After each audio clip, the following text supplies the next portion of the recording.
بسم اللہ الرحمن الرحیم۔ السلام علیکم۔ حالات بالکل بھی سنبھل نہیں رہے، کوئی بہتری نہیں آ رہی، اور جو خبریں آ رہی ہیں ان سے بھی نظر آ رہا ہے کہ دباؤ بڑھتا جا رہا ہے اور بڑھتا رہے گا۔ ابھی آپ دیکھیے آج کی خبریں یہ ہے کہ 2,500 ارب روپے سے زیادہ سرکولر ڈیٹ ہو چکا ہے۔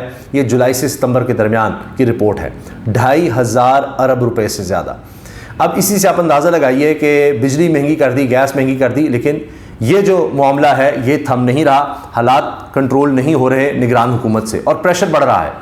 اس کے ساتھ گیس ریکارڈ مہنگی کر دی گئی، اتنی مہنگی پاکستان کی تاریخ میں کبھی گیس مہنگی نہیں تھی، اور اس کے باوجود وزیر توانائی کیا کہہ رہے ہیں کہ جناب 8 گھنٹے سے زیادہ تو آپ بھول جائیں کہ آپ کو گیس مل سکے گی۔ اس کے بعد آپ دیکھیے کیا حالات رہیں گے کہ پی آئی اے اور اس کے جو بدتر حالات ہیں وہ بدترین ہو گئے ہیں، اور اب اس کو بیچنے کے لیے پورا زور لگایا جا رہا ہے۔ صرف 11 دنوں میں جو پروازیں منسوخ ہوئی ہیں ان کی تعداد 537 ہے۔ 30 ارب روپے سالانہ اخراجات ہیں پاکستان سٹیل مل کے جو بند پڑی ہے۔ تو یہ عمران خان صاحب نے کہہ دیا تھا کہ اگر ہماری حکومت کو گرایا گیا تو معاشی حالات نہیں سنبھلیں گے، اور وہی ہو رہا ہے۔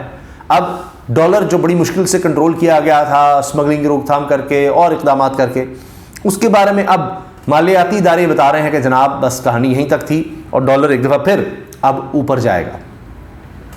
تو نہ تو مہنگائی کنٹرول ہوئی ہے، نہ حالات معاشی طور پر بہتر ہوئے ہیں۔ آنے والے دنوں میں اور مشکل حالات نظر آ رہے ہیں، اسی لیے اب لگتا ہے کہ استعفوں کا ایک سیزن آ سکتا ہے۔ بڑا استعفیٰ آیا ہے توقیر شاہ کا، principal secretary to prime minister, یعنی سرکاری طور پر جو سب سے بڑا عہدہ ہوتا ہے ایگزیکٹو میں، یعنی پرائم منسٹر جس کے تھرو سارے احکامات دے رہا ہوتا ہے، پرائم منسٹر آفس کا سب سے بڑا آفیسر وہ ہے توقیر شاہ۔ انہوں نے استعفیٰ دے دیا ہے، اور استعفیٰ فوری طور پر منظور ہو گیا ہے۔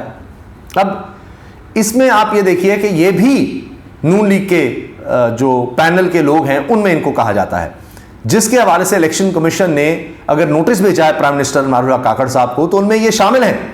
اب یہ بھی کہا جا رہا ہے کہ اس کے بعد شاید آج چیمہ، فواد حسن فواد، ان کی باری بھی آ سکتی ہے، کیونکہ دباؤ بڑھ رہا ہے، کوئی چیز بہتر نہیں ہو رہی۔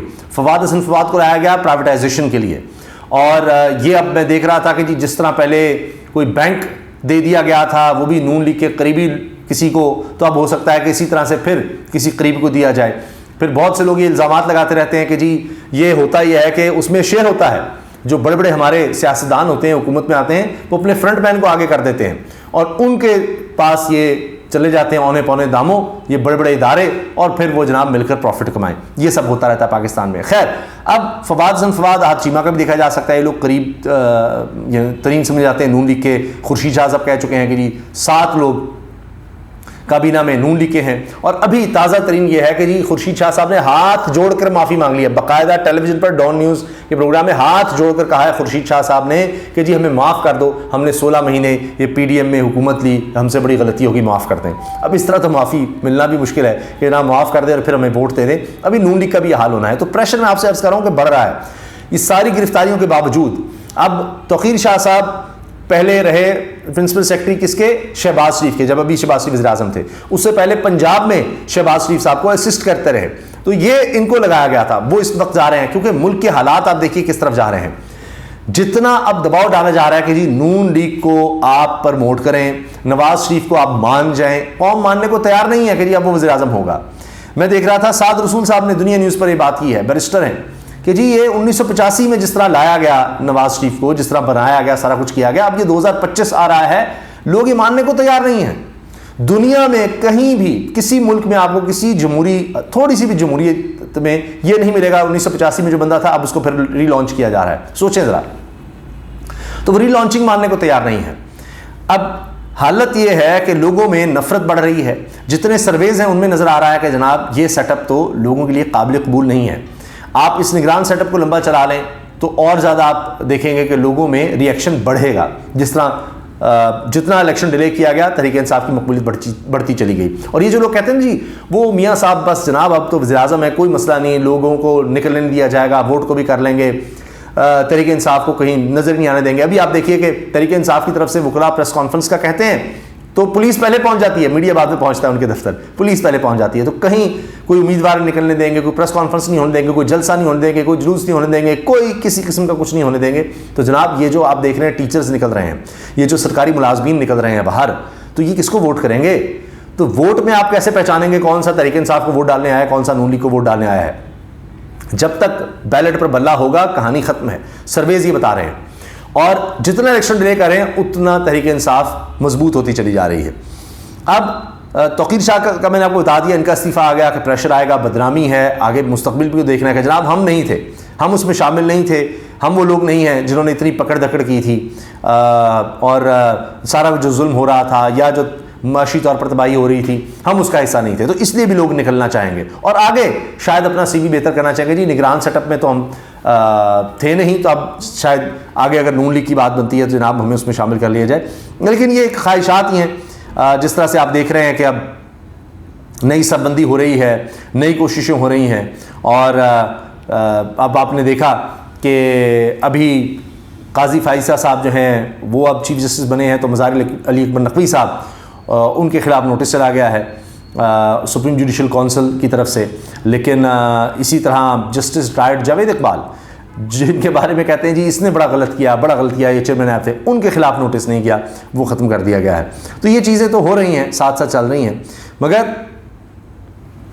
جہاں تک بات ہے جناب اب نئی سب بندی کی, تو اس میں ایک شاید یہ نورہ کشتی پھر کہیں گے کہ نواز شریف پیپلز پارٹی کی بیان بازی پر ناراض, آصف زرداری سے رابطہ نہ کرنے کا فیصلہ. کہ جی آپ بیان بازی کو کہہ رہے ہیں, جب پتہ ہے کہ دوبارہ جب اقتدار میں مسئلہ آیا تو انہوں نے پھر ایک دوسرے کو قبول کر لینا. یہ ان کی گالم گلوچ اور یہ سارا ساتھ ساتھ چلاتے ہیں یہ, لیکن اب لوگ بے وقوف نہیں بنیں گے.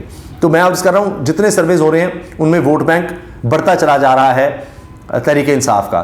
پنجاب حکومت نے شہباز شریف مریم نواز کو جیمرز والی گاڑیاں فراہم کر دیں. اب کیا لوگ اس پر خوش ہوں گے؟ نہیں جناب, لوگ ریئیکشن دیں گے, اس پہ رد عمل دیں گے. ابھی الیکشن کمیشن نے یہ بھی کہا ہوا ہے کہ باقی بھی کابینہ میں جو لوگ ہیں ان کی بھی بات ہے, ساتھ یہ کہ اسلام آباد کے آئی جی کو اور ڈی سی کو تبدیل کیا جائے. یہ الیکشن کمیشن کہہ رہا ہے, ان پر بھی پریشر آئے گا, اور جو نگران کابینہ میں لوگ ہیں نون لیگ کے ان پر پریشر آئے گا. الیکشن کمیشن نے کہا ہوا تھا بعد میں کچھ عرصے کے بعد یہ چیزیں ظاہر آ سکتی ہیں. اس کے ساتھ جناب لائرز جو ہیں وہ کہہ رہے ہیں کہ ہم اب مل کر قاضی فائزہ صاحب کے پاس جائیں گے اور ایک درخواست دیں گے کہ یہ کیوں یہ ہو رہا ہے کہ جناب ایک جماعت کو تو کسی بھی طرح سے نکلنے کی اجازت ہی نہیں دی جا رہی. یہ کیا ہو رہا ہے, قانون کی دھجیاں کس طرح سے اڑائی جا رہی ہیں. اب آپ دیکھیں جو میں کہہ رہا ہوں نا پریشر بڑھ رہا ہے, یہ دیکھیے میرے پاس یہ کمپیریزن موجود ہے کہ جو لوگ اب یہ کمپیریزن دکھا رہے ہیں شہباز شریف کا اور عمران خان کا, یہ میں آپ کے سامنے رکھ دیتا ہوں کہ کارکردگی کیا رہی. عمران خان کے بطور پرائم منسٹر آخری سال کی, اور یہ شہباز شریف 2023 کی. جی ڈی پی 2.9% شہباز شریف کے دور میں, عمران خان کے دور میں کیا تھی 6.1%. انڈسٹریز کی گروتھ دیکھیں -2.9%. تحریک انصاف عمران خان کے دور میں 6.83% تھی. لارج اسکیل مینوفیکچرنگ -7.98%, یعنی تقریباً 8% سکڑ گئی large scale manufacturing. Imran Khan کے دور میں 11.90 پہ تھی, یعنی تقریباً 12% growth. Services 8.85, Imran Khan services میں 6.59. کنسٹرکشن -5.53%, عمران خان کے دور میں 1.90% گروتھ تھی. لائف سٹاک میں جناب 3.78%, اور عمران خان صاحب کے دور میں 2.25. کاٹن جننگ -23% کاٹن جننگ چلا گیا. اور جناب یہ عمران خان کے دور میں تھا جی 9.22%. آخر میں ایکسپورٹس نیچے گئی ہیں 23 ارب ڈالر پر, ٹھیک ہے جی, اور عمران خان کے دور میں تھیں یہ 26 ارب ڈالر پر, 3 ارب ڈالر نیچے چلیں گے ایکسپورٹس. ریمیٹنسز 22 ارب ڈالر شہباز شریف کے سال میں جناب, اور عمران خان کے دور میں 26 ارب ڈالر. تو یہ 3 ارب ڈالر ایکسپورٹس اور 4 ارب ڈالر ریمیٹنسز ترسیلات زر میں کمی آئی ہے. تو 7 ارب ڈالر تو یہیں سے جناب یہ شہباز شریف کے دور میں ہمیں نقصان اٹھانا پڑا ہے. تو یہ کمپیریزن ہے, اور اسی لیے آپ دیکھیں کہ جو اس وقت افسران ہیں جس بھی ڈپارٹمنٹ میں ادارے میں ہوں, عوامی لحاظ سے وہ اپنا امیج بہت بہتر کرنے کی کوشش کر رہے ہیں ہر طرح سے, میڈیا کو استعمال کر کے کہیں بھی. کیوں؟ کیونکہ عوام میں پریشر ہے, عوام جو ہے وہ نہیں ان کو مان رہے, اور کوئی اچھا امیج پاکستان میں کسی بھی آپ اس وقت دیکھیں ادارے کا نہیں جا رہا. اور اس کی وجہ یہ ہے کہ جس طرح سے یہ سارا میاں نواز شریف صاحب کو پروٹوکول اور یہ سب کچھ دیا جا رہا ہے, اس کی وجہ سے عوام میں ایک رد عمل پیدا ہوتا چلا جا رہا ہے، جس کی وجہ سے آپ دیکھ رہے ہیں کہ جو بھی لوگ کام کر رہے ہیں وہ چاہتے یہی ہیں کہ جناب ہم لائم لائٹ میں رہیں، ہمارے پتہ نہ لگے، بس اپنی نوکری کسی طرح سے چلتی رہے اور کہیں ہم لوگوں میں نہ جائیں۔ جو اس وقت آپ دیکھیے جو سیٹ اپ بن رہا ہے، آپ نے دیکھ لیا میاں نواز شریف صاحب آئے ہیں تو کیا لوگوں نے کس طرح سیاہی پھینک دی اور کیا کچھ کیا ہے، تو اس پر بھی لوگوں کو پکڑنے کی کوشش کی جا رہی ہے یا پکڑے گئے ہیں۔ تو لوگوں میں یہ رد عمل ہے، چاہے وہ اب کہیں افسران ہیں وہ بیٹھے ہیں یا وہ سیاستدان جو آنکھ کا تارا بننے کی کوشش کر رہے ہیں، تو یہ تو الیکشن ہوں گے تو پتہ لگ جائے گا۔ تو اسی وجہ سے آپ دیکھ رہے ہیں کہ جو کوئی سمجھتا ہے، جس طرح توقیر شاہ صاحب، اچھا ورلڈ بینک میں چلا جاتا ہوں، یہاں سے تو بہتر ہے، یہ چھوڑو، ورلڈ بینک میں چلے جاؤ، آرام سے سائٹ پر جا کے نوکری کر لو، یہاں اور زیادہ بدنامی نہ ہی برداشت کرنی پڑے۔ اللہ حافظ۔